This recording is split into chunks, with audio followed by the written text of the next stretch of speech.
it's been a thing all around the board where people's like, well, because you know that an initial wife will feel a particular way, then you should find your own man, or you should make sure she's okay. And until she's okay with you, then you hold off until what you want to, do or think about, or just don't deal with it anyway, because it's going to be so much drama. Yeah. Like, it doesn't change. Like, people don't grow. Warning, viewer discretion is advised.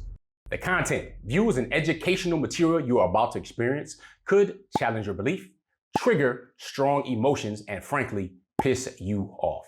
This isn't for everyone. If you're not ready to confront new ideas, or if your feelings bruise easily, this might be the time to click away. Expect to be challenged, to think, and you might even want to scream at the screen. Proceed with caution, and remember, you chose to be here. Let's get it. Assalamu alaikum, peace. It's Coach Nyla. And Coach Fatimah. And we are co-authors and co-founders of Outstanding Personal Relationships. And of course, I said co-authors. We're co-authors of the book, Let's Talk Polygamy, Uncensored. So yes.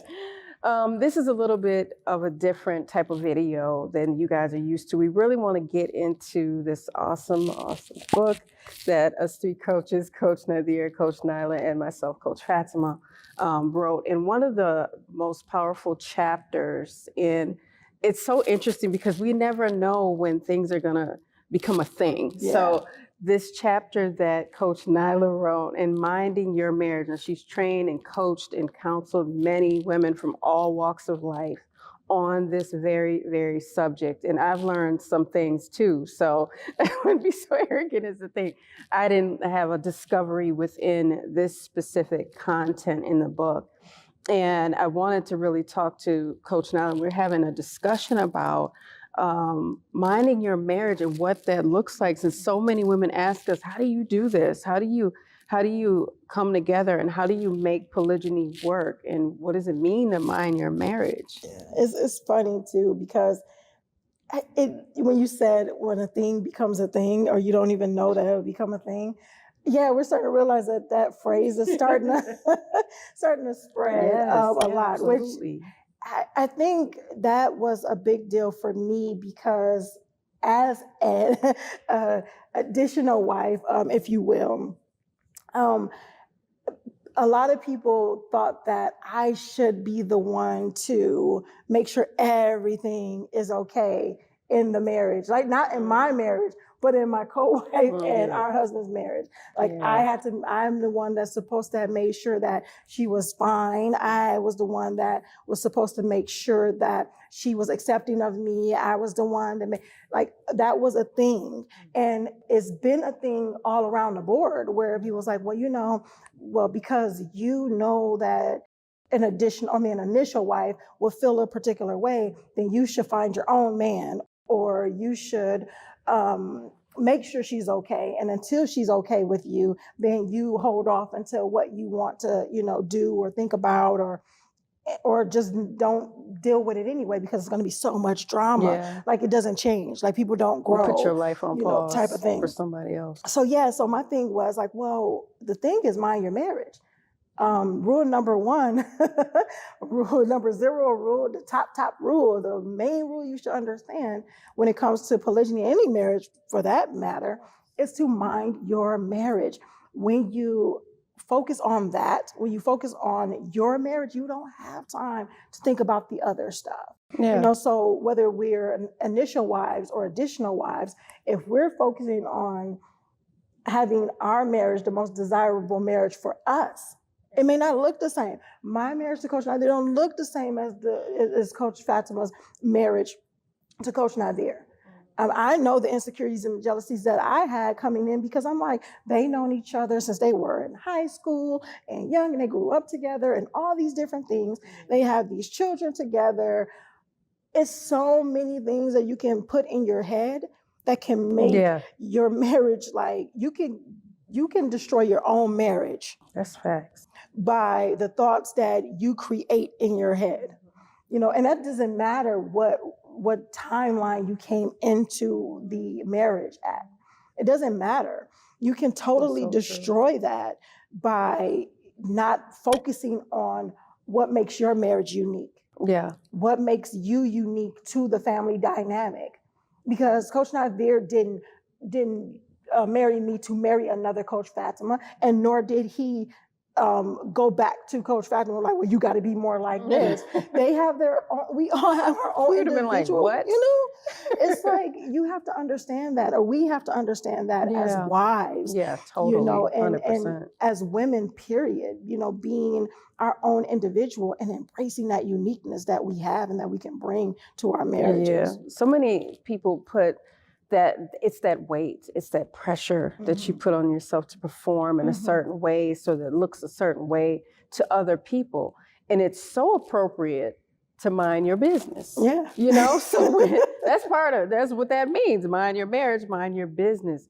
Because when you start making things your business that aren't, you will drive yourself crazy with it. And we're responsible for doing that. And it's honor in minding your business. Exactly. Because it's so many women that will look in the devices and look in the computer and look at Google their wife, Google the co-wife, and try to poke holes and find things to hurt people with. Oh, yeah. You know? So there's difference between going, okay, what's the schedule going to look like? Because that could be some accountability in there, gentle accountability, versus trying to hold somebody accountable to hurt them. Oh, yeah. And then there's malice behind it, keeping score and scoreboard checking and all this stuff. And it's so true what Coach Nyla was saying. When you've known somebody since they were 14, and then you've seen these multitude of versions of them, right? Don't think you don't know them because you've seen multiple versions. People are allowed to evolve. So part of minding your marriage is understanding that thing. The evolution of someone else's marriage might look completely different than the one you had. Yeah, so true. And that's okay.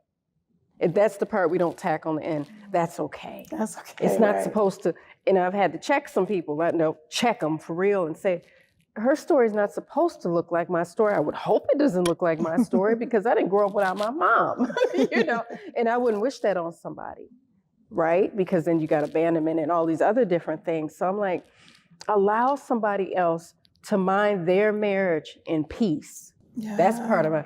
Let them mind it in peace and don't try to create some chaos outside of it. So I really love this chapter because when people want to know what the thing is, that's one of the things that's major, because we can hurt ourselves very quickly when we come up with scenarios, and then when we go looking for holes and looking for information and stuff like that. And I'm like, we got to stop hurting ourselves and stop looking at somebody else to just sit there and be paranoid and think they're trying to hurt us. Right. So part of minding your marriage is indeed minding your business. Yeah. And that's where you can start, that's where your growth process happens. Yes, because you're learning more about your spouse, you're learning more about yourself, you're learning about how you can navigate through polygyny, and then knowing how you, learning that method of navigating through polygyny. So you're like, okay, I'm confident enough to connect with my co-wife. I'm confident enough to see what's going on and, you know, extend this family dynamic or expand this family dynamic, because now, you know, I'm more confident in me because I embrace my uniqueness, you know, because I don't feel like I have to be somebody else or I have to be like somebody else in order to be accepted.